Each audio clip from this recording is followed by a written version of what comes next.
Ahí está. Ahora sí tengo audio. Buen día, ¿qué tal? Buen día, profe. Hola, profe. Ya, profe. Buen día, profe, ¿cómo va? Buen día. Día.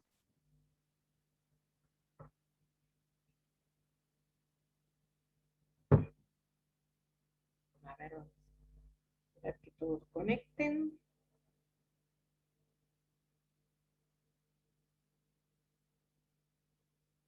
¿Cómo anduvieron con los fallos con Lastra el otro día? Muy interesante.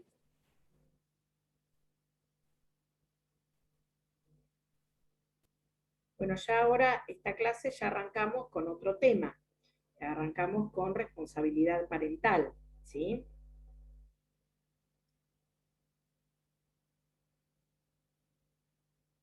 Profe, perdón, una Sí, pregunta. ¿Qué es lo que vimos hasta ahora? Tipo en que, total. ¿cómo que es lo que vimos, Antonella? Claro, no. O sea, tipo en temas, digo. Y vimos todo, filiación. Bien. ¿Qué vimos antes de filiación? Parentesco. Parentesco, alimentos, vimos todo filiación. Ahora arrancamos con responsabilidad parental. Después vamos a tener, la semana que viene, no, la que le sigue, van a tener toda la semana clase conmigo, lunes, miércoles y viernes, ¿sí? Que vamos a ver sistema de protección y un punto de adopción. ¿Por qué? Porque la siguiente semana a esa, yo voy a estar, me tienen que operar, así que no voy a estar en esa semana y le pedí a la doctora Sinagra cambiar el día que ella tenía asignado el viernes 11, el viernes ese voy a dar yo y ella va a dar el lunes 14, con los temas que teníamos ya asignados. Yo voy a dar el tema del lunes, que está bueno que lo dé porque va a tener continuidad. Cuando yo hablo de sistema de protección, tiene continuidad con la declaración de adoptabilidad. Entonces, está bueno hacer las 3 clases así esa semana. Y después durante una semana no me van a ver la cara y ahí van a ver el tema van a seguir viendo adopción y van a ver el tema de las violencias, violencia familiar y violencia de género, ¿sí? Y después ya viene el parcial. Así que, ¿está Antonella? Se puso a charlar. Ah, No, perdón, justo estoy en mi casa, perdón. sí, está bien, pero ¿se entendió más o menos los temas que ya vimos? ¿Está bien? Sí, ¿Te respondí? profe. Bueno, bárbaro. Bueno, entonces arrancamos con responsabilidad parental. Vamos como de costumbre, el PowerPoint. Responsabilidad parental es lo que antes, bueno, ahora vamos a hablar de eso, se llamaba patria potestad. ¿Sí?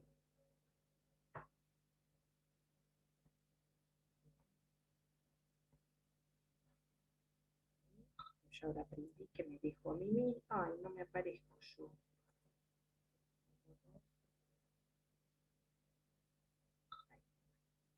Este, lo que hablábamos antes, decíamos lo que ahora hablamos de responsabilidad parental es lo que antes era patria potestad. Cuando hablábamos de patria potestad tenía una connotación que viene desde Roma, ¿sí? De la autoridad que tenía el pater familias, ya sea no solo con respecto a sus hijos, sino a toda su familia, ¿sí? Todos sus familiares, allegados, cualquier persona que pasara, que estuviese en su casa, aunque no tuviera un lazo de parentesco, tenía una autoridad, los sirvientes, los esclavos, es decir, esa esa autoridad absoluta que tenía esta figura del padre de familia, por eso patria potestad, sobre todos los que convivían. Este concepto de patria potestad lo tuvimos, esta terminología de patria potestad, lo tuvimos hasta ahora la reforma del 2015. ¿Cómo fue evolucionando?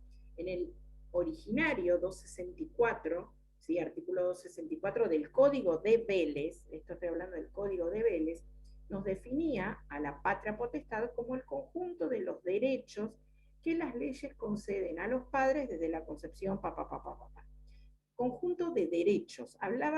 Se mencionaba que eran derechos de los padres, ¿sí? En ningún momento se hablaba de obligaciones. Esto es el Código de Vélez, por esta concepción, ¿sí? Que venía de Roma. Bien, la ley 10.903, que es la ley de patronato, ¿sí? Que crea la figura del patronato de menores, ¿sí? Esta ley que se llamó ley Agote, ¿sí? Ya vamos a hablar un poquito de esta ley en la clase de sistema de protección. Esta ley modifica al código y menciona el concepto de patria potestad, lo modifica y le agrega un término que es el de obligaciones. Ya no hablamos de conjuntos de derechos de los padres, sino también que hablamos de obligaciones. Hablábamos. Yo no, porque era muy chiquita, no había nacido en época de esa ley. Hablaban de obligaciones. La ley 23.264, ¿sí? Esta sí ya había nacido, fue del año 85, 87, que se llamó Ley de Patria Potestad. Comúnmente se la conoció, es una ley que modifica todo el régimen. Cuando salió la ley del divorcio, después, antes de la ley del divorcio, se aprobó esta ley. Ni bien se instauró la democracia en el 83 o en el 84. Salió esta ley 85.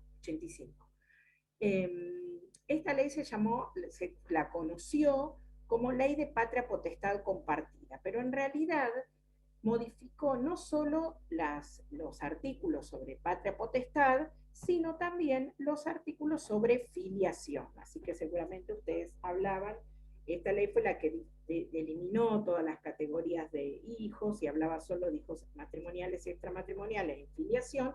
Bueno, en patria potestad, digo patria potestad porque estamos hablando de antes del código. También modifica el artículo y define a la patria potestad como conjunto de deberes y derechos. Le cambia el orden, es decir, habla primero de deberes y luego de derechos. ¿Por qué? Porque eran más los deberes que tienen los padres para con los hijos que los derechos. Entonces cambia el orden en el concepto y habla del conjunto de deberes y derechos. En el medio se ratifica, se aprueba, se ratifica y todo el procedimiento que ustedes ya vieron, que les pido que después les voy a decir, que lo repasen para la próxima, la clase de sistema de protección, sobre la convención, es decir, se aprueba, se ratifica la Convención de Derechos del Niño y se agrega el texto constitucional, donde en la convención, en el artículo 5, que ustedes esto ya también lo vimos, cuando plasma el principio de autonomía progresiva, ¿sí? Por eso ahí dice un límite a la llamada patria potestad. Era un límite, ¿por qué? Porque el artículo nos dice que las responsabilidades, los derechos y deberes de los padres, ¿sí? De ambos padres habla acá, habla de padres en general, ¿sí? Pero nos agrega esa última frase, que por eso decimos que es un límite, lo dice en consonancia con la evolución de sus facultades. Es decir, los estados deben respetar que los padres son los responsables y son que tienen derechos y deberes en relación a los hijos, pero en la medida de que este hijo vaya adquiriendo autonomía progresiva, ¿sí? Por eso hablamos del límite a la patria potestad, porque van a tener esa responsabilidad, esas obligaciones, en consonancia con la evolución de las facultades del hijo. A su vez, el artículo 18.1 nos dice que acá directamente reconoce la obligación de ambos padres, ¿sí? Es decir, que más allá de quién esté ejerciendo la patria potestad en ese momento, las obligaciones son de ambos padres. Esto fue muy importante por la redacción que ahora vamos a ver que tenía antes el Código Civil y que ahora en el 2015 ha sido modificada. ¿Por qué? Porque veníamos, nos vamos a detener ahora en cómo era la redacción anterior del Código Civil, para que vean rápidamente, no es que se lo vamos a preguntar, pero es importante para entender el porqué del cambio, porque esto no fue que a partir del 2015, como en otras ramas del derecho, que a partir del código se modificó y cambió todo. Esto ya veníamos trabajándolo, aplicando estos artículos, ¿sí? Es decir, si un abogado se presentaba invocando el Código Civil cuando tenía que plantear una cuestión de tenencia de los hijos, los jueces le fallaban en contra, resolvían en contra, porque por aplicación de estos principios constitucionales. Entonces, abogados que no están acostumbrados a hacer familias, pero ¿cómo? Los jueces están inventando otro derecho, porque el código dice tal cosa. Sí, el código dice tal cosa, pero teníamos los instrumentos internacionales que nos decían otra, que son parte de la Constitución Nacional. Entonces, ambos padres, importantísimo este artículo de la Convención, porque nos dice que ambos padres tienen obligaciones comunes en lo que respecta a la crianza y desarrollo del niño. No importa con quién viva, ambos padres les incumbe la responsabilidad. Voy a bajar el volumen del celular porque me está molestando mucho. Bien. El artículo 7 de la ley 26061, que es la ley de protección integral, que también vamos a ver cuando veamos sistema de protección, es una ley que deroga a la ley Agote, a la ley de patronato. La ley es del 2005, una ley nacional, ¿sí? Que crea todo el sistema de protección de derechos de la infancia. Esta ley también lo que hace cuando habla de la responsabilidad familiar, habla que el padre y la madre tienen responsabilidades y obligaciones comunes e iguales, ¿sí? Nos está dando otro concepto. Y a su vez, que creo que no la tengo acá, pero también la CEDAW, que es la Convención de Eliminación de todas formas de discriminación contra la mujer, también habla de responsabilidad parental, donde la mujer tiene iguales obligaciones y derechos que el padre respecto a la crianza de los hijos. Bien. ¿Qué nos dice hoy nuestro Código Civil y Comercial? ¿Sí? Esto seguimos con el concepto. El 638 dice: la responsabilidad parental es el conjunto de deberes y derechos, es decir, mantiene el mismo concepto de deberes primero y derechos después, que corresponden a los progenitores sobre la persona y bienes de los hijos para su protección y desarrollo y formación integral, mientras sea menor de edad y no se haya emancipado. Es decir, el concepto prácticamente se mantiene igual. Cambia la denominación, no habla de patria potestad, sino habla de responsabilidad parental. Cuando se estaba discutiendo la reforma del código, los doctrinarios discutían si le ponían autoridad parental o responsabilidad parental. Finalmente, resolvieron que fuera responsabilidad parental. Bien, el 639 nos menciona principios que ya los hemos visto y los vamos a volver a ver. No los voy a desarrollar ahora, ¿sí? Porque los vamos a recordar, ya los vieron ustedes en esa clase que yo les dejé grabada al principio del cuatrimestre, sobre la que hablábamos de la convención y todo eso, que espero que la hayan escuchado, porque es súper importante, y es la que quiero que vuelvan a escuchar, si no la recuerdan, para esta parte que viene ahora, donde desarrollamos todos estos principios, ¿sí? Así que no me voy a detener ahora. Acá dice lectura obligatoria, pero no es obligatoria. Acá la ponía porque en el Power me quedó cuando no teníamos los manuales, porque recién se había modificado el código, no había manuales, entonces yo le facilitaba. El que quiere buscar, escribe, googlea Sillero Buñol y falsa autonomía de derechos, y tiene desarrollado los principios, pero es una publicación ya más vieja. Ahora los tienen desarrollados estos principios en todos los manuales y con ejemplos actuales, ¿sí? Bien, entonces no me detengo ahora, pero tienen que saberse. Es decir, así como cuando vemos cada una de las instituciones que venimos viendo, hay principios que se aplican, que es el paraguas de cada institución. Lo mismo ahora en responsabilidad parental, interés superior del niño, autonomía progresiva, derecho a ser oído. Los vamos a ver también en adopción, los replicamos, ¿sí? Pero así que clarísimos tienen que estar estos principios, ¿eh? Bien. Vamos al ejercicio, ¿sí? De la responsabilidad parental. ¿Por qué? Hasta ahora vimos el concepto, vimos los principios que van a ser aplicados. Pero vamos a diferenciar lo que es la titularidad del ejercicio. ¿Por qué? Porque cuando hablamos de titularidad, siempre, desde el Código de Vélez, los titulares de la responsabilidad parental fueron ambos padres, ¿sí?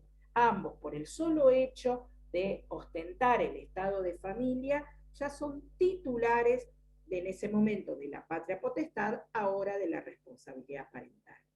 Lo que se fue modificando fue cómo se ejercía esa patria potestad o ahora responsabilidad parental. Eso sí, en Vélez fue de una forma, ¿sí? Con la 23264 fue de otra forma y ahora es de otra forma. Los sistemas, podemos tener un sistema uniparental, donde el ejercicio de la patria potestad lo tiene el que tiene la tenencia, y el otro tiene un régimen de visitas, ¿sí? Estos conceptos, por eso están entre comillas, de tenencia y visitas. Ya no hablamos de tenencia, porque uno habla de tenencia, está hablando de cosas, y un hijo es una persona, sujeto de derechos, entonces ya no hablamos de tenencia, sino, no se habla más de tenencia, sino se habla de cuidado personal, ¿sí? Lo mismo que con respecto a las visitas, no es que un padre tiene un derecho a visitarlo al hijo, sino que el hijo tiene derecho a tener adecuada comunicación con ambos padres, con el que convive y con el que no. Entonces hablamos de adecuada comunicación, de participación del no conviviente en la vida del hijo, cuando hablamos de cuidado personal, que no vamos a llegar hoy, pero lo vamos a ver el lunes, ¿sí?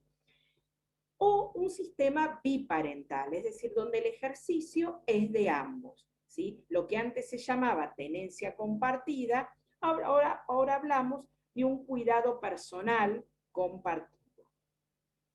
Y acá hablo de tenencia, ¿por qué? Porque el sistema anterior teníamos un sistema que quien ejercía la responsabilidad parental era el que tenía la tenencia. Hoy ya vamos a ver que no es así. Ese ejercicio compartido de la responsabilidad parental, independientemente de quién tenga la tenencia, puede ser conjunto o indistinto. ¿Por qué tiene signo de interrogación? Porque el legislador de la 23264 fue la que estableció el ejercicio compartido, porque antes teníamos, a ver si lo tengo acá, sí, no. En el Código de Vélez, ¿sí? El Código de Vélez hablaba un ejercicio unipersonal, es decir, este sistema unipersonal donde, acuérdense que en esa época la mujer era una incapaz relativa de hecho, por lo tanto, la mujer casada no tenía el ejercicio de la patria potestad en ese momento con respecto a sus hijos. El ejercicio era exclusivamente del padre. Solamente la madre podía ejercer esa patria potestad si el padre hubiese fallecido o hubiese sido privado de la patria potestad. Si no, siempre era del padre, convivieran o no convivieran, porque si no convivían, el juez tenía que, en ese momento, no importaba quién tuviera la tenencia, aunque la tenencia estuviese del hijo, la tuviese la madre, el hijo conviviese con la madre, el padre, por el solo hecho de ser hombre, de ser el padre, ejercía la responsabilidad parental y no quien estaba conviviendo. Eso en el Código de Vélez. Con la reforma de la 23264, que se regula en ejercicio compartido, ya se establece que no solamente el padre va a tener el ejercicio, sino que ambos, si están conviviendo, y si estaban separados, aquel que tenga la tenencia. Pero ahí, en ese momento, es donde los legisladores empiezan a discutir que ese ejercicio compartido, ¿cómo iba a ser? ¿Conjunto o indistinto? ¿Qué significa? Un ejercicio conjunto significa que todas las decisiones deben ser adoptadas de común acuerdo por ambos. En cambio, un ejercicio indistinto significa que las decisiones que uno de los padres adopte, se presume el consentimiento del otro. Las dos formas así puras no eran prácticas. ¿Por qué? Imagínense si para todas las decisiones que deben tomarse en la vida cotidiana de un niño se necesita el consentimiento expreso de ambos. Por ejemplo, no sé, tengo que autorizarlo que se vaya a un campamento con la escuela autorizado por ambos padres. Tengo que firmar el bonito de la obra social por ambos padres. Tengo que firmar los boletines por ambos padres. Es decir, bastante engorroso para todos los actos de la vida cotidiana, ¿sí? Entonces, dijeron no, no sirve un ejercicio conjunto que todas las decisiones, va un poco práctico, ¿sí? Entonces si hacemos un ejercicio indistinto, que el consentimiento de uno se presume el consentimiento del otro, y sí, pero ahí hay actos que son demasiado importantes en la vida del hijo, que no nos basta el consentimiento del uno. Puede ser que uno dé el consentimiento y el otro no esté de acuerdo, y por el solo hecho de que no lo manifestó expresamente, se le presuma. Y son actos que implican muchas cuestiones relacionadas con el hijo. Son actos trascendentes para la vida del hijo. Entonces, necesitamos el consentimiento expreso de ambos. Eso es lo que decía el legislador al momento de la 23.264. Entonces, ¿qué establecieron? Establecieron el artículo...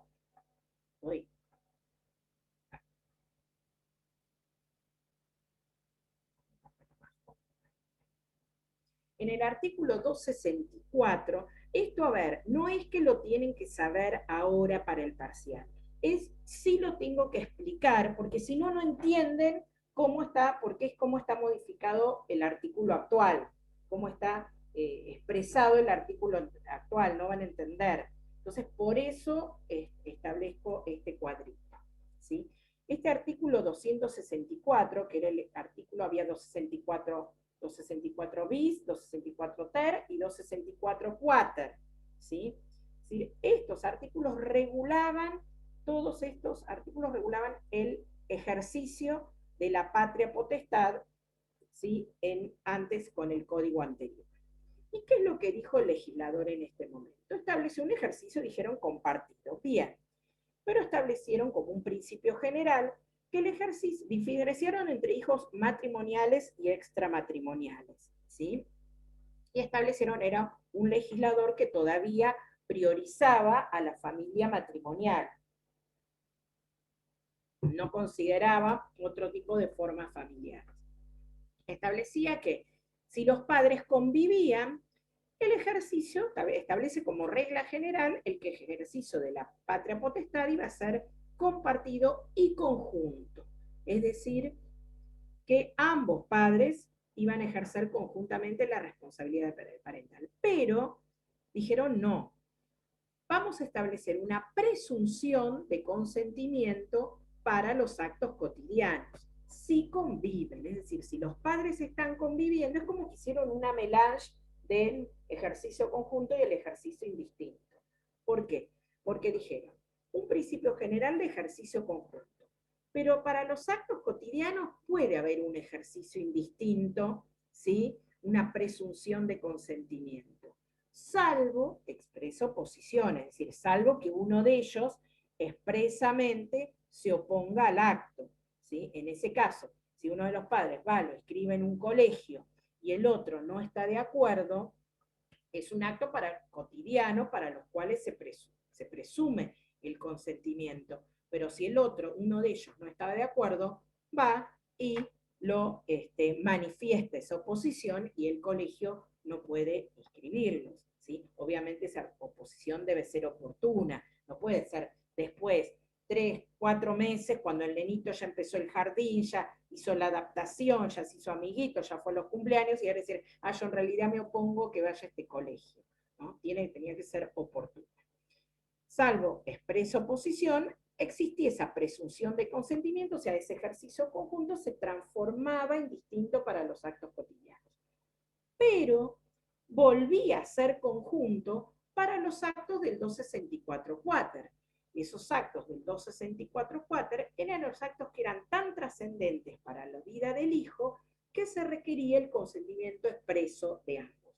Por ejemplo, para contraer matrimonio, por ejemplo, para salir del país, por ejemplo, para administrar los bienes, entre otros más que después vamos a ver.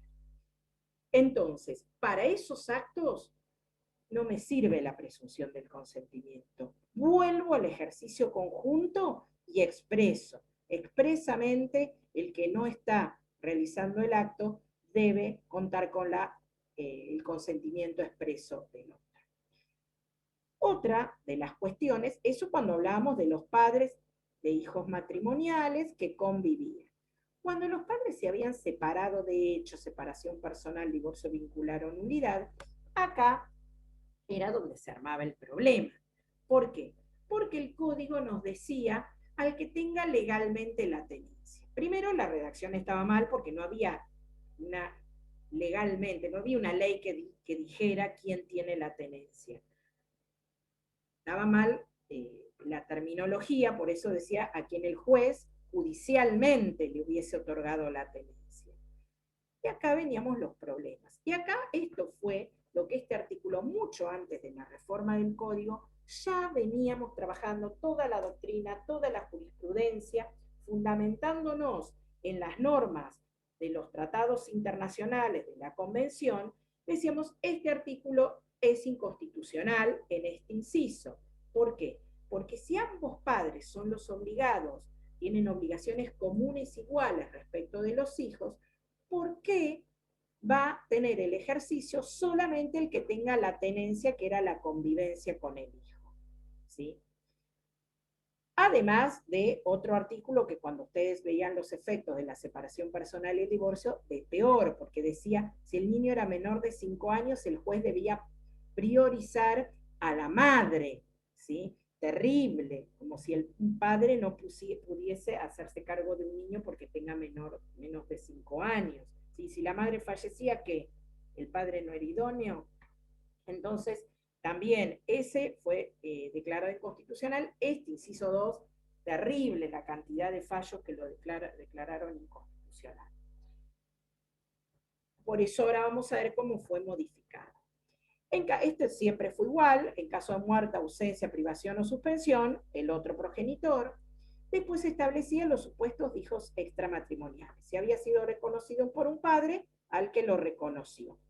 Si había sido reconocido por ambos, si convivían, era igual que el inciso primero, es decir, conjuntamente, con presunción de consentimiento, salvo expresa oposición, o consentimiento expreso para los actos cotidianos.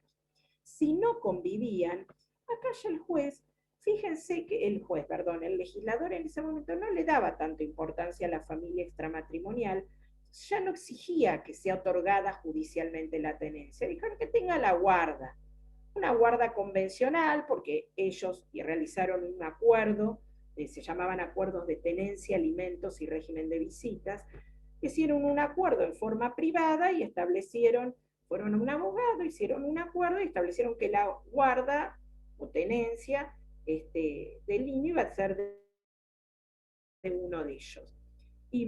O que el juez hubiese otorgado esa guarda a uno de ellos. Acá el concepto de guarda, que es más amplio, es mejor que el de tenencia. Fíjense que para la familia extramatrimonial lo dejó el legislador, pero no para la familia matrimonial. O reconocido mediante información sumaria, cuando a veces no se podía ubicar al otro progenitor para realizar el juicio de guarda o tenencia, entonces se requería un breve reconocimiento por parte del juez supletoriamente.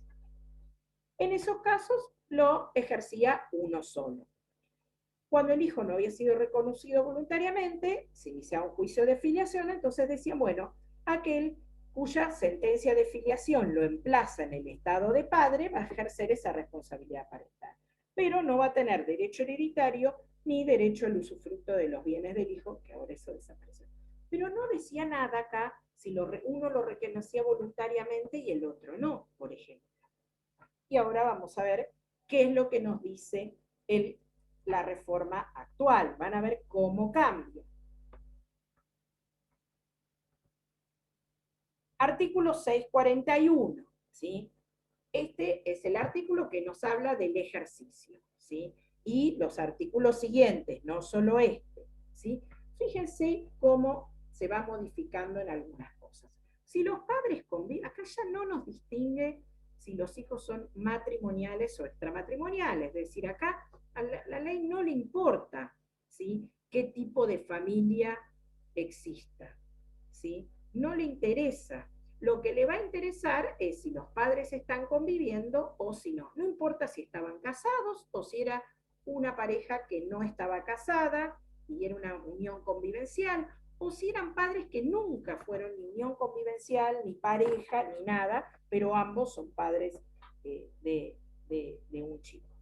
Entonces, lo que distingue acá es si hay convivencia o no hay convivencia. Si los padres conviven, ambos conjuntamente, ¿sí?, el mismo principio, con presunción de consentimiento para los actos cotidianos, es decir, el modo indistinto, salvo expresa oposición, o los actos del 645, que son los del antiguo 264.4, ¿sí?, los actos trascendentes para la vida del hijo. Entonces, acá no cambió. En el caso de que padres conviven, sí cambió en que no distingue en tipo de familia, ¿sí? Pero lo importante acá es si conviven o no. Si conviven, sean matrimonial, extramatrimonial, unión convivencial o nunca fueron nada, ejercen conjuntamente. Si no conviven, ya sea porque había una unión convivencial y cesó la convivencia, porque estuvieron casados pero hay una separación de hecho, o porque se divorciaron, o porque el matrimonio fue nulo, o porque nunca convivieron, ¿sí? En ese caso, ¿cuál es el principio? El principio general, por aplicación de todos los tratados y convenciones, es que ambos, conjuntamente, presunción para los actos cotidianos, como si no se hubiesen, como si hubiesen estado conviviendo. Es decir, la regla es el mismo principio. ¿Por qué? Porque se está separando, se está diferenciando lo que es la pareja conyugal o convivencial de la pareja parental. No nos interesa ellos como pareja de adultos cómo están. Lo que nos interesa es que van a seguir siendo padres de esos hijos que tienen en común y por lo menos hasta los 18 años ambos tienen responsabilidades y obligaciones comunes e iguales. Entonces, aun cuando ellos estén separados, la regla se mantiene, ¿sí?, de ejercicio conjunto con presunción de consentimiento, salvo expresa oposición y actos trascendentes. Por excepción, se puede atribuir un ejercicio unipersonal, ¿sí?, u otras modalidades. Siempre vamos a tener en cuenta el interés del hijo, y esa atribución unipersonal puede ser porque ambos padres lo acuerdan, lo deciden, establecen lo que se va a llamar un plan de parentalidad, ¿sí?, o porque no se logran poner de acuerdo, entonces lo decide el juez. Pero en forma excepcional, es decir, puede pasar que se separan, ¿sí?, o no están conviviendo, no deciden separarse, y la relación es tan complicada, no se logran poner de acuerdo en cada una de las decisiones relacionadas a los hijos, entonces puede ser que el juez decida una atribución unipersonal. O los mismos padres, ¿sí?, si no hay conflicto, sino que ellos deciden decir, mira, qué sé yo, puede ser que uno,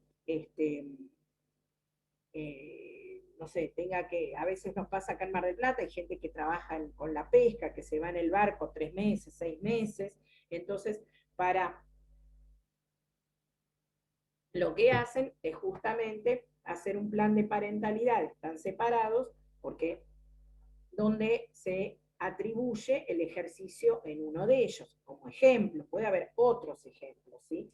Donde deciden de común acuerdo que uno de ellos tenga ese ejercicio. No es lo más lo más común es que mantengan ambos el ejercicio, es decir, al revés de cómo era antes. Y si realmente hay muchos desacuerdos, hay mucha dificultad, el juez, o algo hay denuncias a veces, el juez puede establecer un ejercicio exclusivo solamente en uno de ellos. Después, la clase que viene, vamos a hablar bien de lo que es el cuidado personal, porque se separa ahora lo que es el cuidado personal del ejercicio. ¿Sí? El cuidado personal es en la extenencia. Antes, quien tenía la tenencia, como dijimos hoy, tenía el ejercicio de la responsabilidad parental. Ahora no. Ahora puede ser que el cuidado cotidiano del hijo esté separado y tenga uno solo de ellos un cuidado unipersonal del hijo. Pero el ejercicio sigue siendo, es decir, el otro no se va a desentender. El otro también va a tener obligaciones. ¿Por qué? Porque no está unido la tenencia o cuidado personal, la tenencia anterior, cuidado personal ahora, no está unido el cuidado personal al ejercicio ahora, ¿sí? El ejercicio va a ser de ambos, pero puede ser que el cuidado cotidiano lo tenga uno de ellos. Fue otra de las grandes reformas. Profe, disculpe Sí. que la corte. Sí, El plan de parentalidad, en caso de que cese la convivencia o la separación y demás, ¿no sería válido si conviven? ¿No podrían de todas formas pactarlo? Pero ¿por qué lo pactarían si están conviviendo?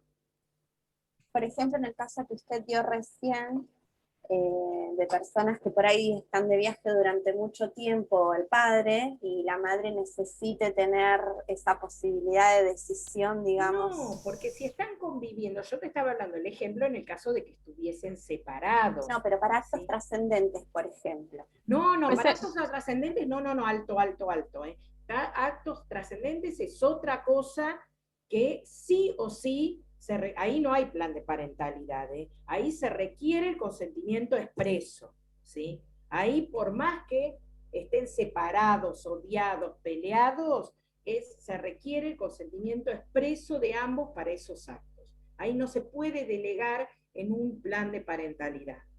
Por eso claro, hay porque tantos pedidos de autorización para salir del país cuando los padres están separados, ¿sí? Y uno de ellos no está de acuerdo en que el hijo salga, hay que pedirlo judicialmente, ¿sí? Porque ahí no vale la delegación, ¿sí? De esa función. Para los actos trascendentes, necesariamente, siempre, por eso es la excepción, ven acá, la excepción al principio aunque estén conviviendo, aunque se lleven bárbaro, para los actos del 645 se requiere el consentimiento de ambos. Si no, el chico no sale, no se casa, ¿sí? Gracias. Bien. Para el supuesto de esto sigue siempre igual, en caso de muerte, ausencia, supresión, el otro progenitor, eso nunca cambió. Cuando hay hijo de un solo vínculo filial, ¿sí? ¿Se acuerdan que hablábamos de hijos extramatrimoniales antes, que lo reconoció uno de ellos? Ahora hablamos de hijo de un solo vínculo filial, ¿sí?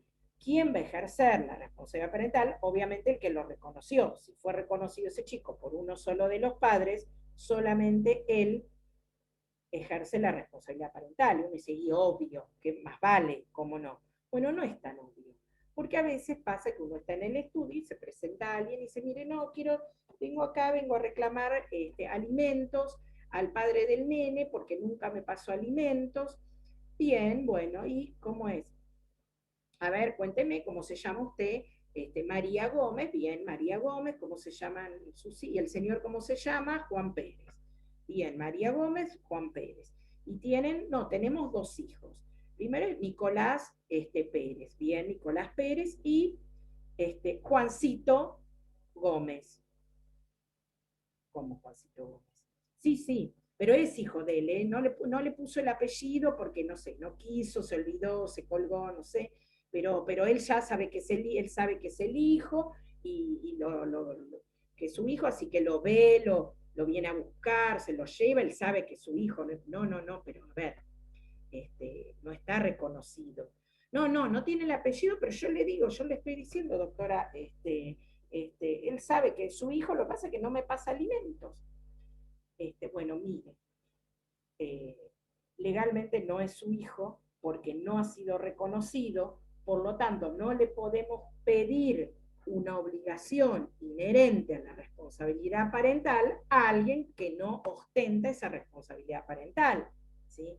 Entonces, primero hagamos el pedido de reconocimiento, tratando de que sea voluntario, y si no, el juicio de filiación, y en todo caso se pedirá alimentos provisorios, para luego después pedir alimentos, hacer un juicio de alimentos, si no, no podemos hacer un reclamo de alimentos a alguien que ni siquiera es el padre. Bueno, ahí a la gente no le cierra.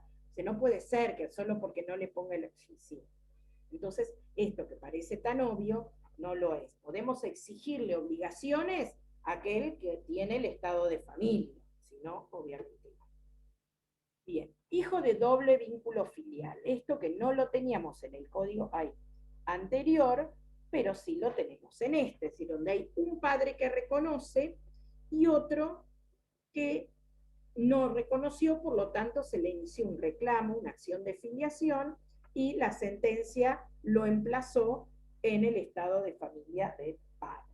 Entonces tenemos, si hay un hijo de doble vínculo filial, y fíjense que acá cómo va a funcionar al revés de el principio general de que los padres conviven. Porque si hay hijo de doble vínculo filial, la regla, es decir, se invierte. La regla es unilateral, es decir, el progenitor que reconoció voluntariamente, no el que no reconoció y que hubo que iniciarlo en juicio de filiación. Pero excepcionalmente se puede, ya sea porque los están de acuerdo o porque el juez lo dispone, establecer una atribución conjunta con presunción de actos cotidianos, salvo las excepciones. Es decir, yo voy a decir, ¿pero cómo? Y sí, y puede pasar, porque hay mucha gente que se niega a reconocer un hijo porque tiene dudas sobre su paternidad, pero luego que se inicia el reclamo, se hace el juicio de filiación, se prueba que ese es su hijo, ahí dicen, bueno, ya que es mi hijo, entonces yo quiero tener participación en la vida del hijo. ¿Vieron cómo hizo Diego Maradona con Hanna, ¿sí? Y con los que no reconocía? Primero se negó a reconocerlo, pero cuando tuvo la sentencia empezó a tener un vínculo. Entonces, bueno, así hay muchas situaciones donde gente que primero se negaba su paternidad y luego, cuando la sentencia establece que es su hijo, empiezan a querer tener algún vínculo. Puede ser que acuerden entre ellos una modalidad de ejercicio conjunto o que el juez sea el que disponga, porque tal vez el progenitor que no había reconocido quiere tener participación de la vida del hijo, y el otro progenitor que está enojado, está resentido porque no lo reconoció voluntariamente y tuvo que iniciar el juicio de filiación y la mala sangre que le hizo todo esto, se niega. Dice, no, ahora que se jorobe, ahora que lo quiere, encima lo quiere ver, ahora que me pase alimentos y punto. Entonces, que ha sido emplazado en el estado de hijo judicialmente, va a pedirle al juez seguramente que establezca un régimen de comunicación con ese hijo. Es decir, funciona a la inversa, ¿sí? Cuando los padres conviven y aunque no convivan como regla general, ejercen conjuntamente y excepcionalmente es la atribución unipersonal. Pero acá es al revés. En principio es la atribución unipersonal, solo al que reconoció voluntariamente, y excepcionalmente una modalidad conjunta. ¿Sí?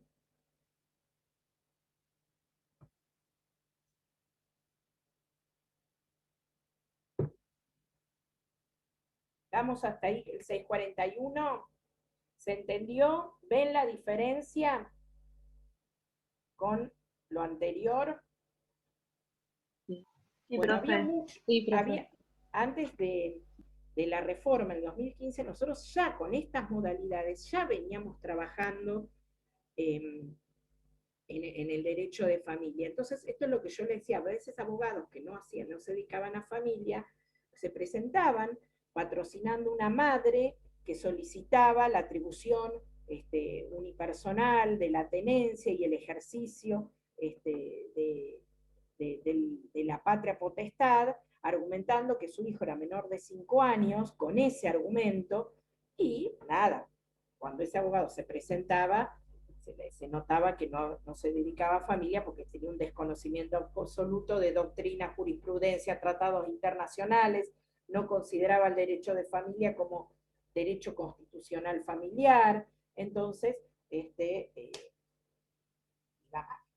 así que después, a partir de ahora ya está, ahora lo tenemos en el código, así que aquellos colegas que no hacen familia, que se queden tranquilos, que está en el código. Seguimos con ejercicio, ¿eh? No es solo el 641. Vamos a ver ahora el ejercicio de la responsabilidad parental de los padres menores de edad no emancipados. Estamos hablando de adolescentes que tienen hijos, es decir, ellos mismos están bajo responsabilidad parental todavía, es decir, bajo la autoridad de sus padres, pero han tenido hijos. ¿Qué es lo que nos decía antes el 264 bis?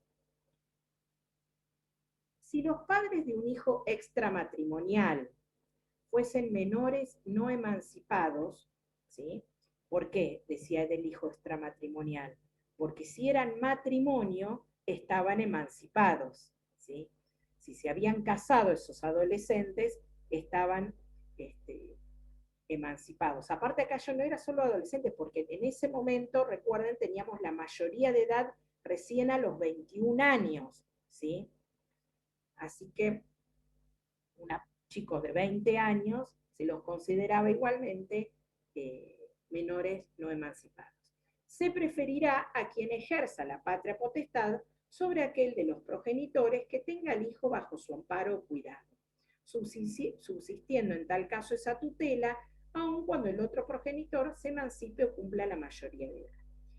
¿Esto qué significaba? Era un supuesto de tutela legal, es decir, adolescentes que habían tenido un hijo, el código nos decía que era el que ejercía la patria potestad sobre ese hijito, iban a ser el que ejercía la patria potestad sobre ese adolescente, ¿sí? Y era un supuesto de tutela legal. ¿Esto qué significaba? Que había que hacer un discernimiento de la tutela, ¿sí? Un proceso judicial de discernimiento de tutela. De pleno derecho, ¿sí? Esos abuelos ejercían la patria potestad sobre esos nietos. Y aún cuando esos adolescentes, uno de ellos adquiriese la mayoría de edad, igual esos abuelos continuaban, es decir, no iba a ser ese que había adquirido la mayor edad, tener libremente decisiones en relación al hijo, sino que igualmente iba a subsistir esa tutela. Este artículo también fue el que fue declarado inconstitucional. ¿Por qué? Primero por la mayoría de edad elevada, que era hasta los 21 años, ¿sí? ¿Qué pasa con el desarrollo y apoyo desde las políticas públicas a la maternidad y paternidad adolescente? Es decir, por un lado, el Estado está obligado a apoyar la maternidad y paternidad adolescente, y por otro lado lo estamos limitando en las decisiones, porque le estábamos diciendo, vos no decidís nada en relación a tu hijo, deciden los abuelos, ¿sí? Pero nada, no los actos trascendentes, nada decidís, no sabés a qué médico lo va a llevar, a qué jardín de infantes, ¿sí? Bueno, jardín de infantes ya el nene tiene 4 o 5 años, y se supone que ahí habían adquirido la mayoría de edad. Pero a la guardería, ¿sí? Esos adolescentes trabajan y tienen que llevarlo a una guardería. Quien decidía a qué guardería iba, o si iba o no a una guardería, eran los abuelos.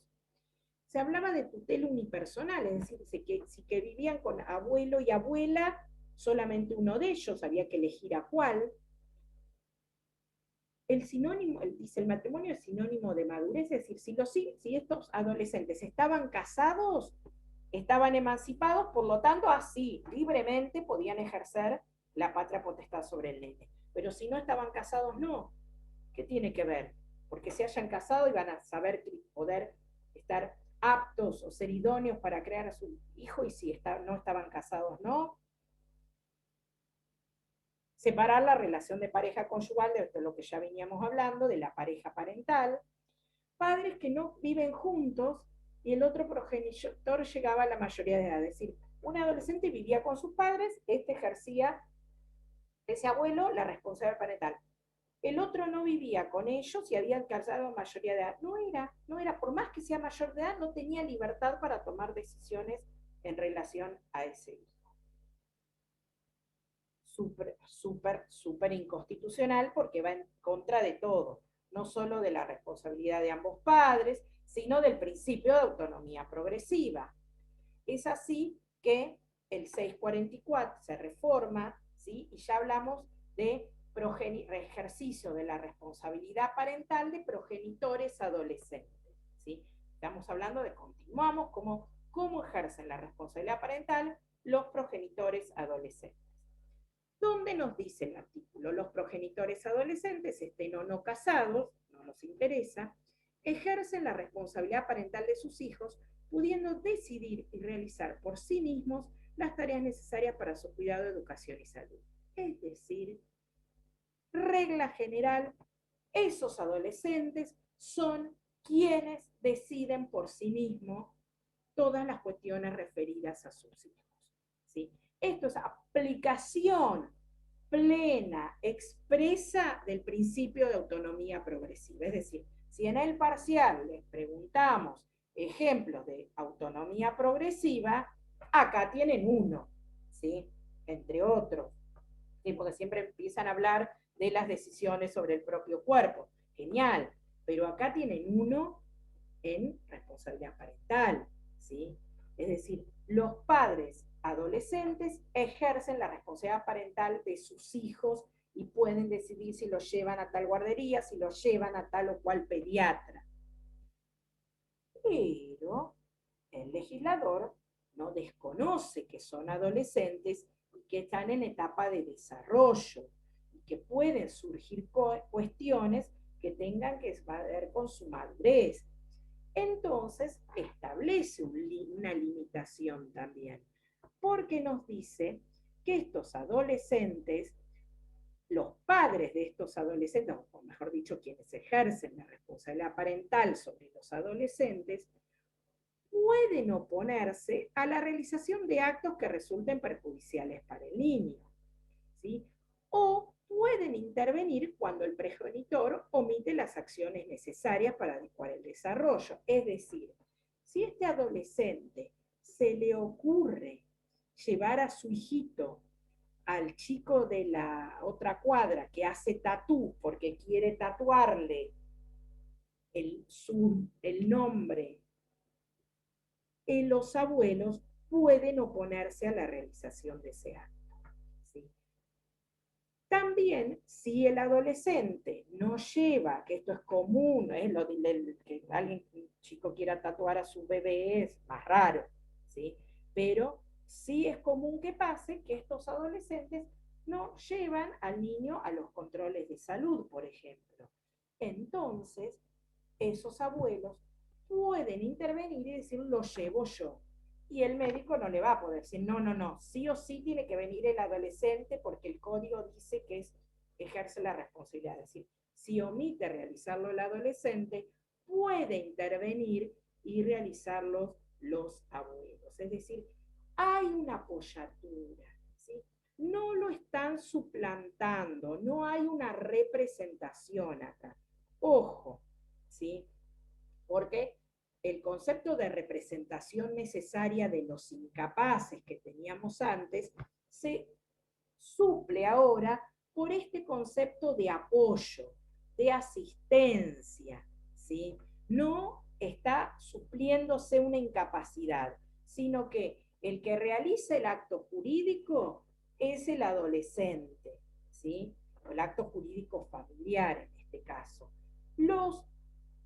Quienes ejercen la patria potestad sobre esos adolescentes van a tener una asistencia, un apoyo. Y además, el código le agrega otro párrafo, donde acá se requiere la necesidad de un asentimiento, no consentimiento, porque esto recuerden, ¿se acuerdan cuando hablábamos de, en materia matrimonial, de vivienda familiar, ¿sí? Que hablábamos de que el consentimiento, quien presta el consentimiento es el que realiza el acto jurídico. El otro lo que presta es asentimiento, el que complementa el acto. Bueno, acá es lo mismo.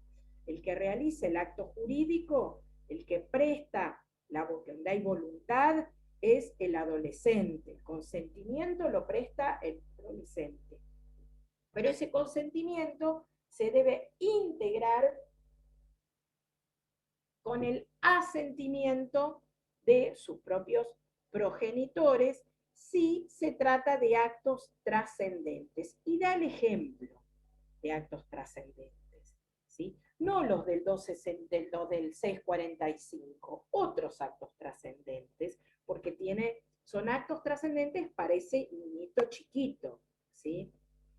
En ese caso, nos enumera, que no es taxativo, fíjense que dan algo que le da amplitud después, porque dice, por ejemplo, la decisión libre e informada de su adopción, cuando el adolescente manifiesta su voluntad de que el niño sea adoptado, esa decisión, que debe ser libre, informada, todos los requisitos para declarar el estado de adoptabilidad, esa decisión a su vez debe ser integrada con el asentimiento del progenitor del adolescente. O hay que hacer intervenciones quirúrgicas al niñito que ponen en peligro su vida, ¿sí? En ese caso también se requiere el asentimiento. U otros actos que pueden lesionar gravemente sus derechos. Algún tipo de acto que requiera, ven que esta última frase es más amplia, ¿sí? Acá ya no detalla qué actos serían.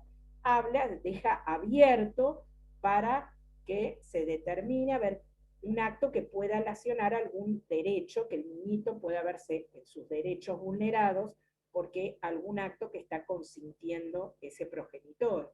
En ese caso, ese consentimiento debe ser integrado por el asentimiento de los progenitores de ese adolescente, ¿sí? Donde dice, en caso de desacuerdos, acá se aplica lo mismo que en caso de desacuerdos en el ejercicio, el procedimiento más breve previsto por la ley local, que es el procedimiento sumarísimo. Y nos dice al final, la plena capacidad de uno de los progenitores no modifica este régimen. Yo al principio decía, pero ¿por qué dejaron esto? Digo, entonces, ¿por qué dejaron lo mismo? Es decir, uno de los progenitores adquiere la mayoría de edad, lo dejaron igual. No me daba cuenta, después me di cuenta.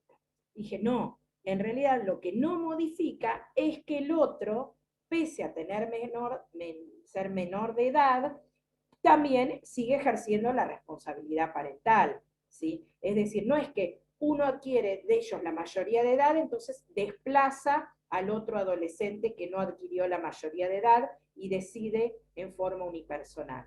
Lo que nos está diciendo esa frase es que aunque el otro, uno adquiera la mayoría de edad y el otro no, ambos conjuntamente van a ejercer esa responsabilidad parental. Simplemente el que no llegó a la mayoría de edad va a requerir, si tiene que dar consentimiento para los actos trascendentes, el asentimiento del otro, pero solamente él, no el que llegó a la mayoría de edad, puede obviamente decidir libremente, ¿sí?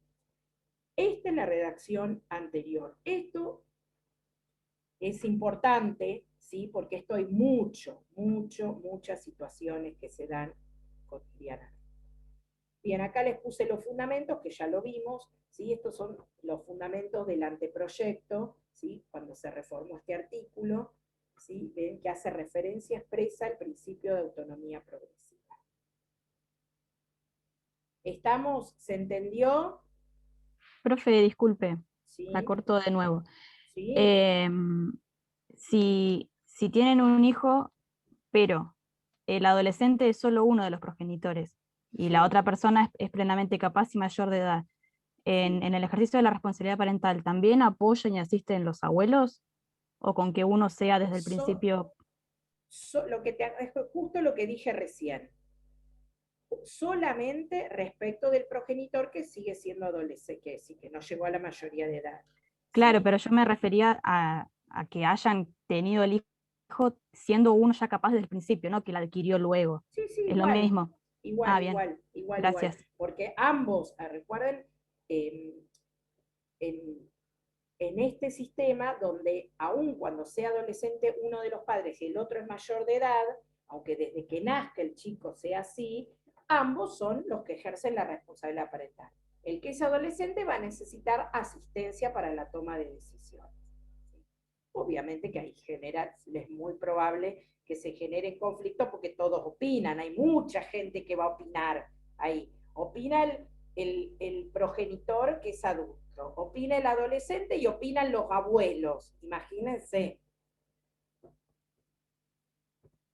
Pero ahí tenemos el 642, que es lo que pasa en caso de desacuerdos. ¿Sí? Estos desacuerdos, ¿cómo estamos de hora? Bien. Estos de desacuerdos rigen estando los padres conviviendo o no, ¿sí?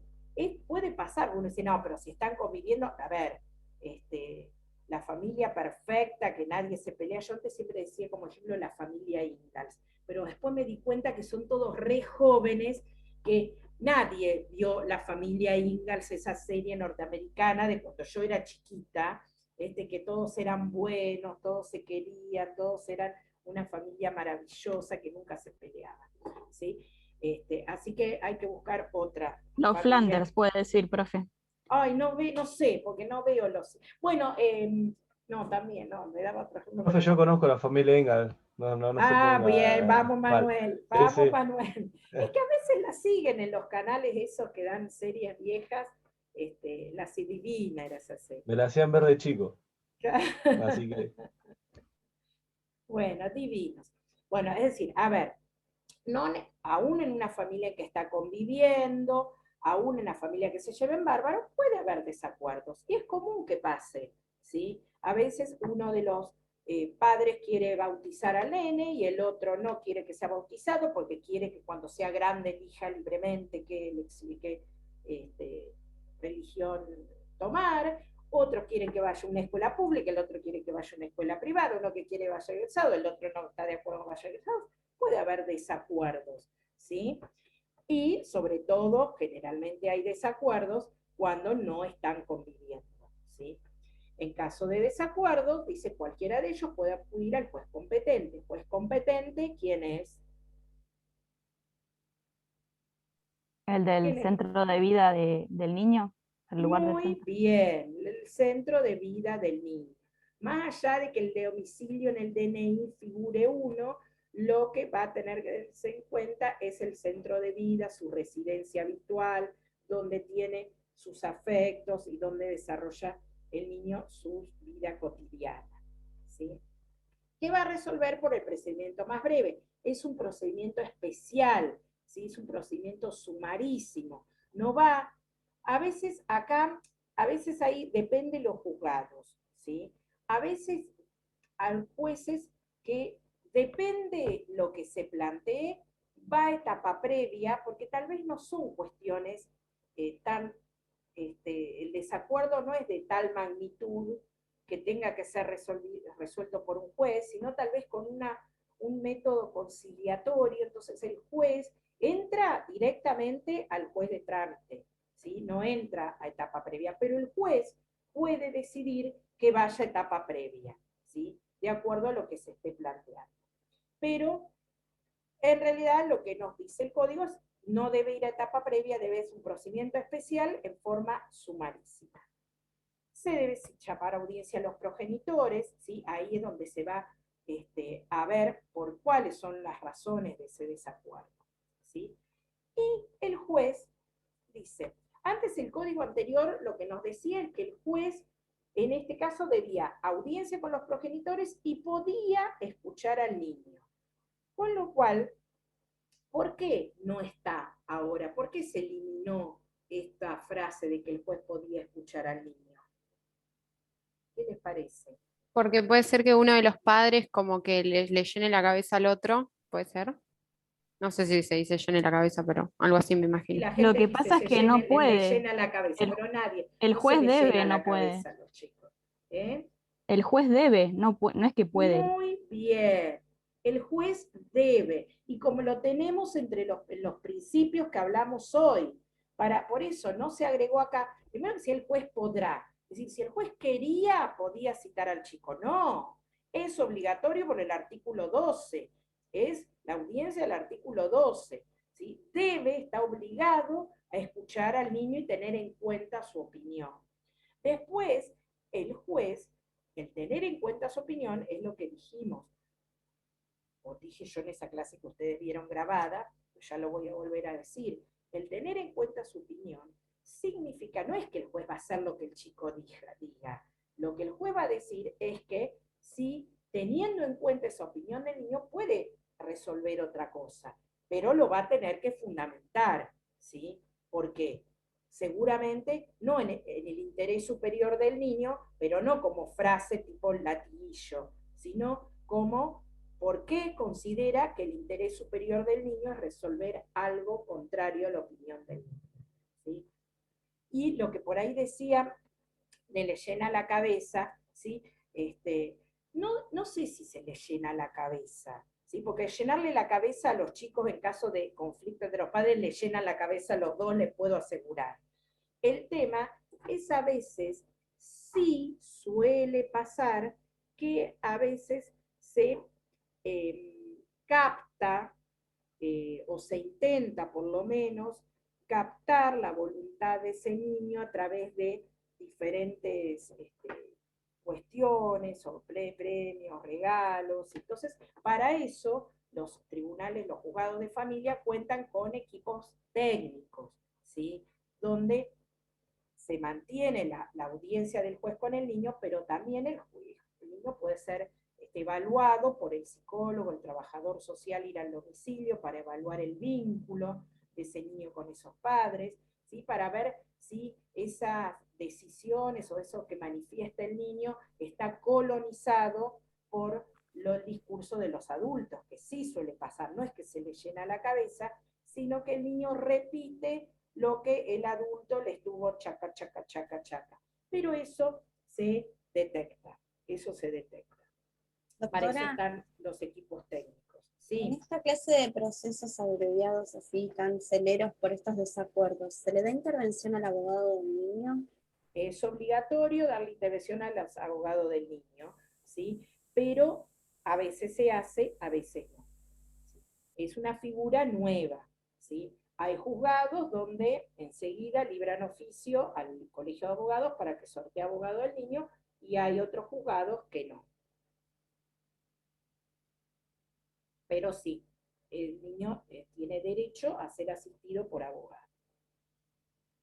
Bien, si los desacuerdos son reiterados, ¿sí? El juez lo que puede hacer es decidir, bueno, basta, me cansaron, solamente uno ejerce la responsabilidad parental y el otro que obstaculiza el contacto, que se presenta el abogado metiendo escritos para obstaculizar el vínculo, entonces atribuyo solamente el ejercicio a uno de ellos, o distribuye funciones, bueno, qué sé yo, respecto de las cuestiones, hay bienes que tiene el hijo, respecto a las cuestiones patrimoniales, uno de ellos es el que administra, respecto de los cuidados cotidianos es el otro. ¿Sí? Pero esto siempre excepcionalmente, ¿sí? Por un plazo de 2 años, ¿sí? Es decir, debe ser revisado, no es algo permanente que atribuye, ¿sí?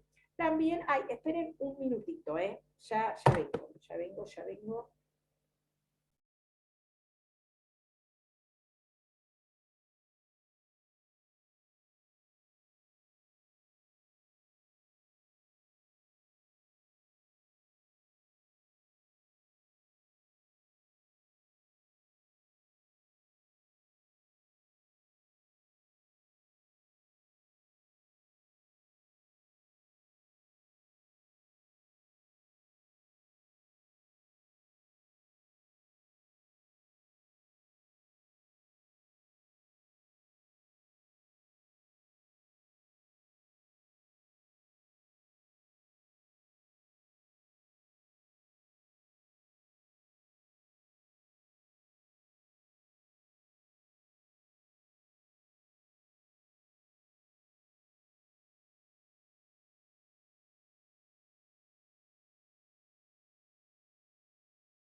Ahí estamos, perdón, pero tenía que atender una llamada que me estaba haciendo, no suena, pero estaba haciéndome así. Entonces, bueno, puedo atribuir total o parcialmente o distribuir sus funciones. Dice, también el juez puede ordenar medidas de intervención interdisciplinaria o someter las discrepancias a mediación. Con respecto a la mediación, nosotros no tenemos en Provincia de Buenos Aires mediación obligatoria en familia, ¿sí? En Capital Federal, por ejemplo, sí tienen mediación en familia. Acá no tenemos mediación obligatoria, pero sí mediación voluntaria, es decir, sí puede el juez considerar que estos desacuerdos, si bien son reiterados, no son de gran envergadura, sino que tiene que ver con cuestiones cotidianas, ¿sí? Es común que pase esto y a veces es un desgaste jurisdiccional de cada vez que se lo trajo el niño 10 minutos más tarde. O hay una máxima, que yo digo, esto lo vengo sosteniendo de años y años de trabajar en derecho de familia, que es, los padres se separan, automáticamente el niño cuando viene de la casa del otro viene con piojos. Es así. Eso es así. Parece que el niño, los padres vivieran juntos, no tiene piojos, pero se separan. Cuando viene de la casa del otro, viene lleno de piojos. Eso es un dogma. Es un dogma. Lo he comprobado y aparte ya me he puesto en a ver cuánto tarda la gente que viene a consultar en decirme que cuando viene de la casa del otro tiene piojos, ya uno lo hace hasta en forma cómica, ¿no?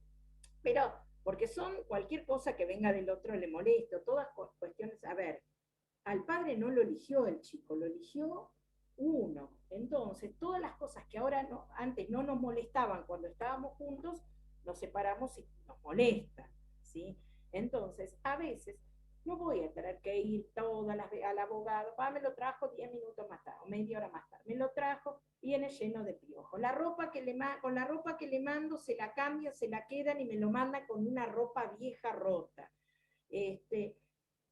Entonces, a veces, porque le cortó el flequillo y yo no quería que le cortara el flequillo. Imagínense, todo eso a veces es desgaste jurisdiccional, porque son escritos que el abogado presenta al juez y el juez, todo esto lo va a tener que resolver. Hay cosas que sí, a ver, si lo quiero bautizar o no, puede ser que tenga, o si quiero ir a un colegio o no, puede ser que tenga que resolverlo un juez si no pudieron las partes, pero no, si le cortó el flequillo, no le cortó el flequillo, o le hizo una cresta o no le hizo una cresta. Entonces, a veces, estas cuestiones cotidianas a resolver, cuando son tan constantes, se someten a mediación. Y medidas de intervención interdisciplinaria, como puede ser, que es común que los jueces resuelvan, la terapia bajo mandato, ¿sí? ¿Por qué? Cuando terapia bajo mandato es cuando obligan a los progenitores a concurrir a tratamiento psicológico. ¿Sí? La idea es que no se los obligue, es más, los psicólogos no están de acuerdo con la terapia bajo mandato, con los psicólogos dicen que si la persona no tiene voluntad de hacer el tratamiento no sirve. Entonces, que un juez se le ordene, lo obligue a hacerlo,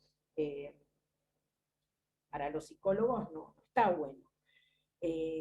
Pero a veces surte efecto, porque a veces se deriva a los padres a tratamiento y no van, entonces a veces con la obligación, obligarlos a ir, a veces se logra que esa persona logre una, como dicen los psicólogos, transferencia con el profesional que eligen y pueda continuar el tratamiento. Igual esto es, con el tema del tratamiento psicológico, a ver, es difícil en el sentido, a veces sirven y a veces el juez puede decidir, este psicólogo no me sirve, ¿sí? A porque el juez va a pedir informes a ese psicólogo particular que haga un informe respecto del tratamiento. Y a veces uno ve en los informes que el psicólogo no solo habla de su paciente al que está atendiendo, sino habla del otro, ¿sí? Él dice, no, porque, qué sé yo, él está, no sé, atendiendo a uno de los progenitores y habla, en su informe habla respecto del otro, que no es su paciente. Entonces ahí a veces el juez puede decir, no, mire, no le está sirviendo esta terapia, busquemos otra, busque otra, ¿sí? Así que puede decidir o puede decir, bueno, que el psicólogo del equipo técnico se comunique con el psicólogo particular a ver qué está pasando ahí, ¿sí? Pero este tipo es común que se ordenen estas terapias bajo mandato. Bien. Ya son las 11, así que, bueno, esto ya lo dije, cualquiera de los padres, pues competente del superior del niño, desacuerdo se entera. Y quiero terminar con esto. Pero ya, ¿me aguantan un cachitito más que terminamos con esto? ¿O los dejamos para la clase del lunes? ¿Están cansados? Sí, no. Dejamos para la clase del lunes, ¿sí? Que son los actos trascendentes bueno, se los digo. Los actos trascendentes en la vida del hijo, que antes eran del 264-4, ahora lo tenemos en el 645. Para estos actos, necesariamente se requiere el consentimiento expreso de ambos padres, por eso está en negrita. Acá no basta la presunción del consentimiento, no puede un padre darle mandato al otro, salvo en la administración, ¿sí? Pero para disponer bienes, por ejemplo, vamos a ver que no sirve el mandato, se requiere consentimiento expreso, ¿sí? ¿Y para qué acto se requiere el consentimiento expreso? Para contraer matrimonio, en el caso de que tengan más de 16 y menos de 18, pues si tiene menos de 16, recuerden que no nos basta con el consentimiento de los padres, se requiere la dispensa judicial, ¿sí? Si tiene menos de 16, pero entre 16 y 18, con autorización de ambos padres, se puede casar. Si uno presta el asentimiento y el otro no, o ninguno de los dos, ese hijo va a tener que prestar el asentimiento, solicitarle al juez la autorización judicial para contraer matrimonio. Si uno de los padres no lo presta, o lo presta uno de ellos y el otro no.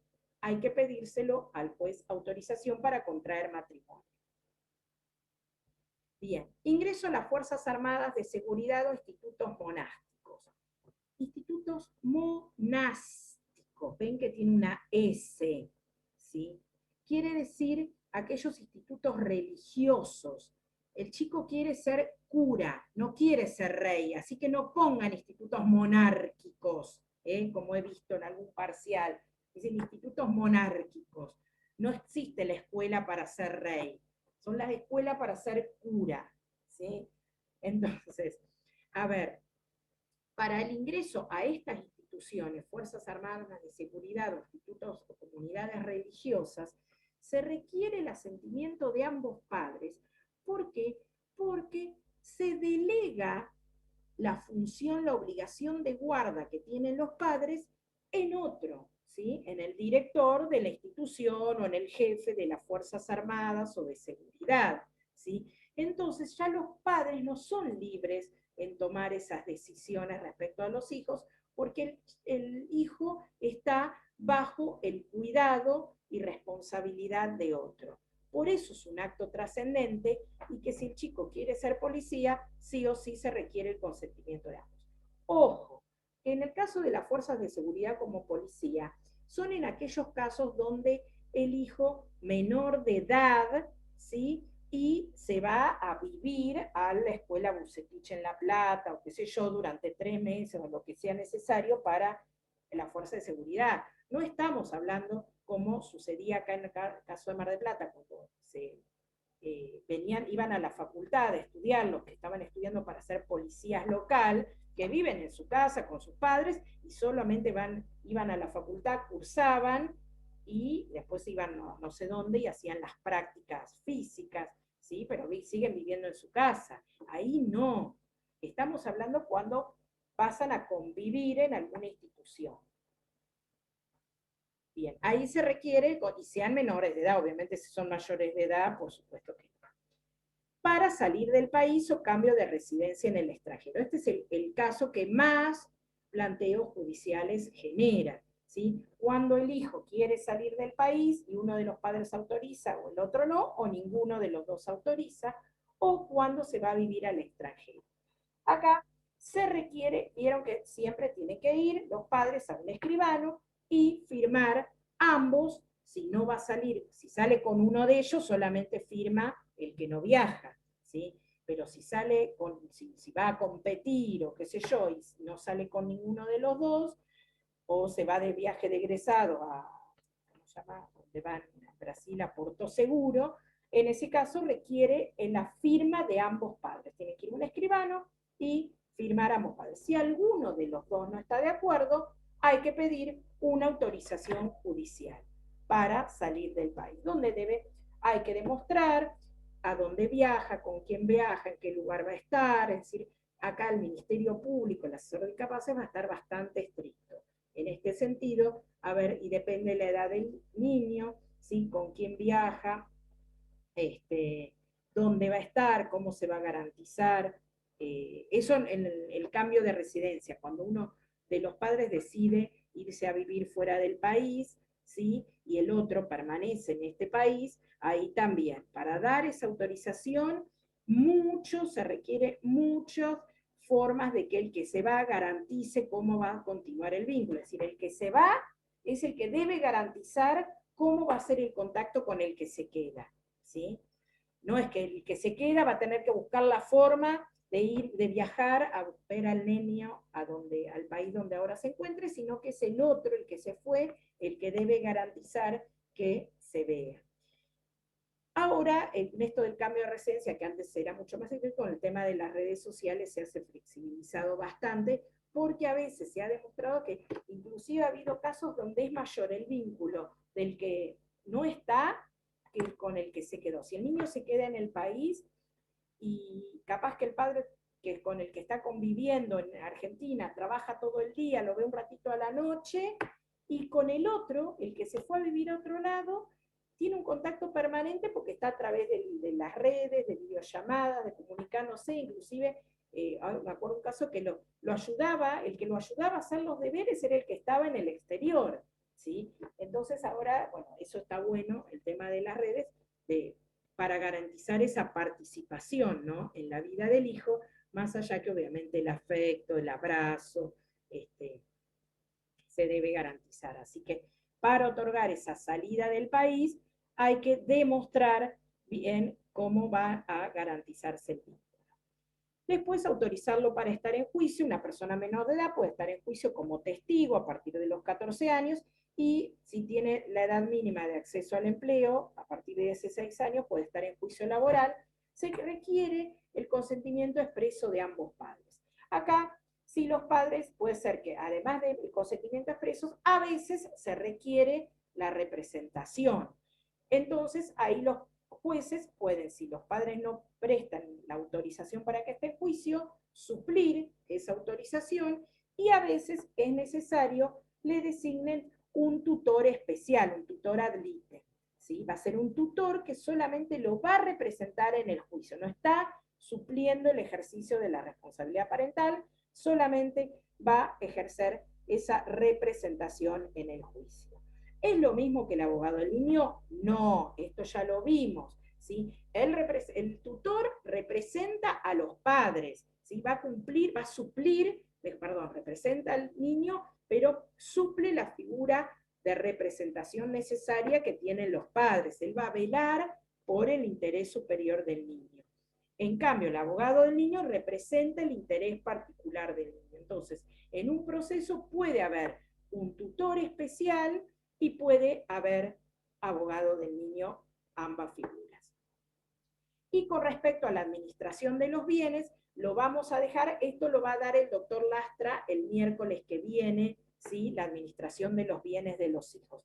Pero les adelanto, para disponer bienes se requiere no solo el consentimiento expreso de ambos, sino también para enajenar bienes, la autorización del juez. Para un acto de simple administración, como por ejemplo sería el alquiler de un inmueble, ahí sí puede haber mandato de administración de uno de los progenitores en el otro. Pero para enajenar bienes o constituir derechos reales, no. Se requiere autorización expresa de ambos más autorización judicial. Pero eso lo van a ver en otra clase. Lo que agregó el Código Civil y Comercial ahora es que además, que antes no estaba, se requiere el consentimiento expreso de los adolescentes. ¿Por qué? Porque era común que los padres decidieran que el nene vaya, se porta mal, tiene problemas de conducta en el colegio, listo, al liceo militar. Lo mandamos al liceo militar a ver si lo enderezan. Y el chico no quiere ir al liceo militar, no le gusta. Los padres lo mandaban igual. Ahora se requiere el consentimiento expreso del hijo, si es adolescente, para cualquiera de estas cosas. Quiero obligar a que se case. A la hija adolescente quedó embarazada y no se quiere casar. Bueno, te casas igual porque estás embarazada. No, se requiere el consentimiento expreso del adolescente. Dejamos acá, ¿les parece? Seguimos el lunes, ¿sí? Igual esto está, lo que sigue está todo en este mismo PowerPoint, pero vemos delegación de ejercicio, la clase que viene, y después ya los deberes de los padres. ¿Estamos? Bien. Bueno. Bueno, profe, muchas gracias. Gracias, profe. La semana que viene entonces tenemos... La semana que viene tienen conmigo el lunes, con Gustavo el miércoles y con Isabel el viernes. Normal. ¿Y cuándo tenemos con usted toda la semana? Normal. La otra. ¿Sí? La otra semana. Bien, bien. La segunda semana de junio van a tener, los voy a agotar toda la semana conmigo. Gracias, profe. Así que bueno, gracias. Ahora yo hasta luego. tengo que ir después a las 1:30, ya empiezo con la clase de contrato y quiero descansar un poquito la voz. Si tienen preguntas, me las hacen el lunes. ¿Sí? Gracias, profe. Gracias, profe. Hasta luego, gracias.